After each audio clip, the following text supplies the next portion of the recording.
I've been using the Sony A7S3 for 2 years now, and I believe that it's the best non-cinema camera for filmmaking and videography at the moment. And within that time, I've used it for all of my client work, all of my YouTube videos, passion projects, and for travel, and I've really learned how to use this camera efficiently and get a great image from it. So in this video, I'm going to share with you 8 tips for how to get more out of your A7S3. Let's first talk about autofocus, which the first 3 tips will help with. Autofocus is one of the shining features of the whole Sony system, but it's more than just reliability and speed that make this a great feature. Our first tip is using the flexible focus spot and controlling it with the joystick. I love using this mode in run and gun situations where I want to keep the focus on one particular part of the screen, no matter how I move the camera. I customize the down button on the wheel to switch quickly between focus modes, and from there you can choose between small, medium, and large focus spots. The joystick on this camera is really nice and it moves the focus spot pretty smoothly. What's nice about using autofocus in this way is that it allows you to get smoother handheld footage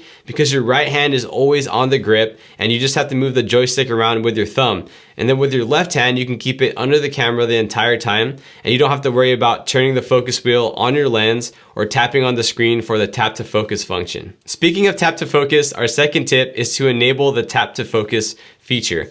So to do this, you're gonna go to your menu, go all the way down to the yellow icon that says setup, then touch operation, and then touch operation on. And when you do this, there are 2 different focus modes that you can use.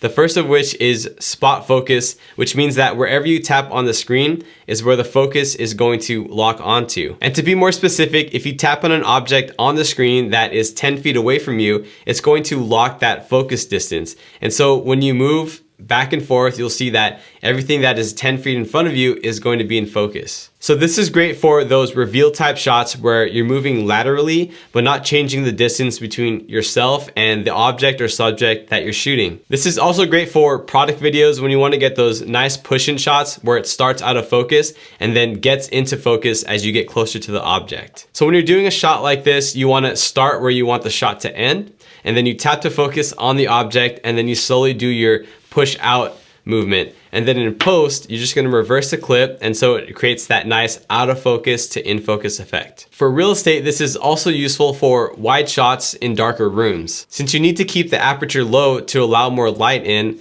less of the room is going to be in focus. And so what you can do is you can tap on an object in the room that's a little bit closer to you than it is to the end of the room. And when you push in, you're not going to notice the out of focus spots. And for stationary shots like interviews or talking head, you can simply tap to focus on the person or group of people to get that really precise focus. And then you're not going to have to worry about the autofocus moving around if people walk off screen or move back and forth. And the other touch to focus mode you could use is the tracking mode. This mode is actually really reliable when tracking a face, especially if you have your autofocus set to face priority and if you keep that person's head within frame throughout the entire shot. Tracking mode is awesome for any long shots with a lot of movement like action shots or real estate walkthroughs, and for anything where the subject is walking towards you, like when you're trying to get the bride walking down the aisle at a wedding. Switching between the tracking mode and the spot focus mode is really simple. All you have to do is on the LCD screen, there's a small rectangular box on the top right,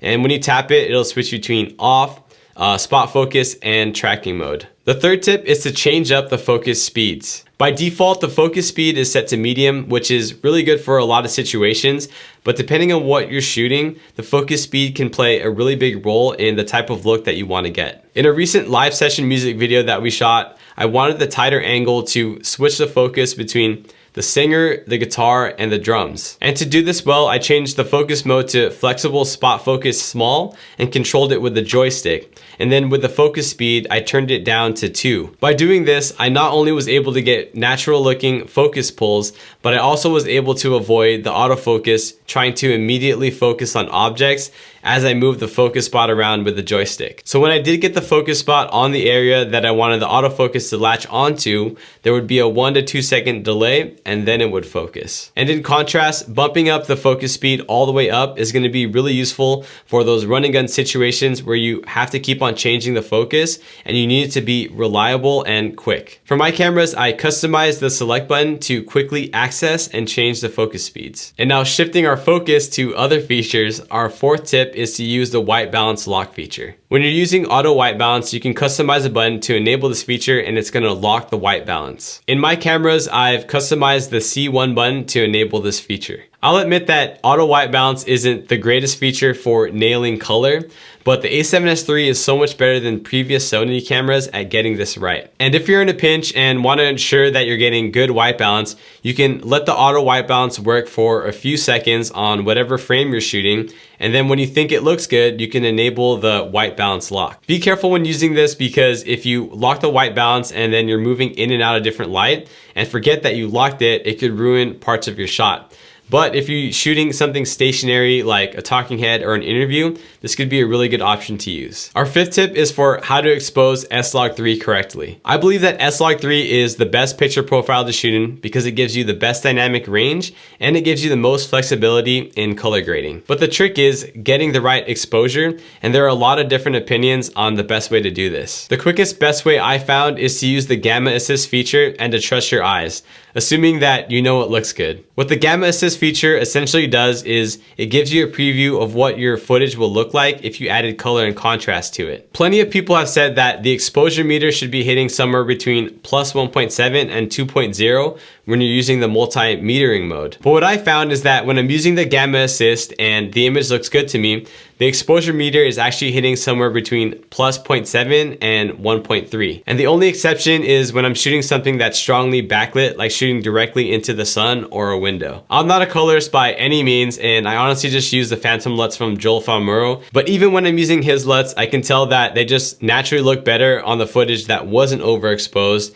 at 1.7 or 2.0, and just immediately look good on the footage that was shot around plus 0.7. So again, I would first use the Gamma Assist and trust your eyes, and if not, try to shoot somewhere between plus 0.7 and 1.3. Our sixth tip is to know your dual native ISOs. Your native ISO is the ISO value that's going to give you the best picture quality with the least amount of grain and noise. With any camera, the picture quality is going to get progressively worse the higher you push that ISO. But the Sony A7S3 has two native ISOs, with the second one being 13 stops higher than the first native ISO. And this is such an awesome feature because you can get amazing image quality in really low light situations. It's very important to note that the native ISOs are different for each picture profile.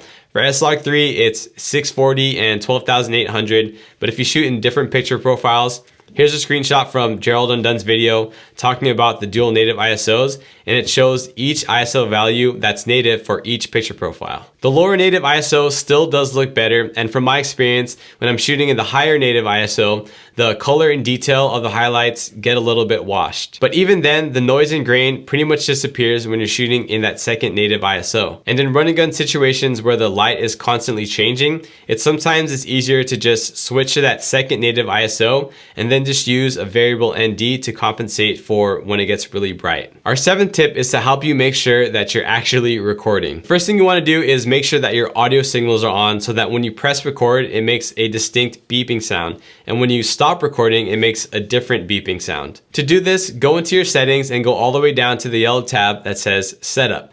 Then go to Sound Options and then turn on Audio Signals. And the second thing is to turn on the tally light on the LCD screen. To do this, go into your settings and go to the red tab that says Shooting. Then go to Shooting Display and then turn on the emphasized display during recording. And now when you're recording, a red border is going to show around your LCD screen. It doesn't matter how experienced you are, you can always fall victim to thinking that you're recording when you're actually not, and when you press record, it starts recording. And it's just the absolute worst when that happens. Our eighth tip is to use the best, most affordable memory cards. The A7S3 can use your standard SD cards as well as the CF Express Type A cards, which is going to allow you to shoot in the highest resolutions and frame rates in the highest quality formats. So if you wanted to shoot in 4K at 120 frames per second in the XAVC SI format, these are going to allow you to do so. But since not many people are actually going to need that, to save money, a lot of other A7S3 users have suggested buying the V90 SD cards, which is going to allow you to shoot everything except for that 4K 120 in the XAVC SI mode. V90 cards are still pretty expensive, and since SI mode shoots at a really high bit rate,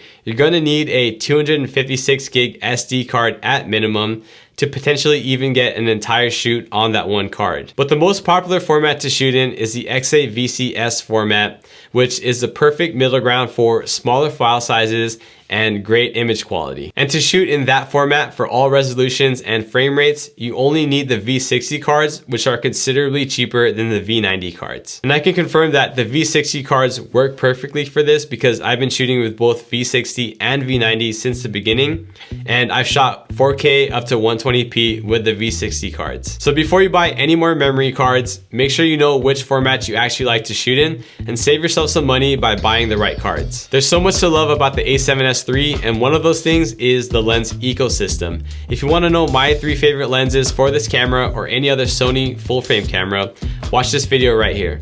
Thank you guys for watching, and I'll catch you on the next one.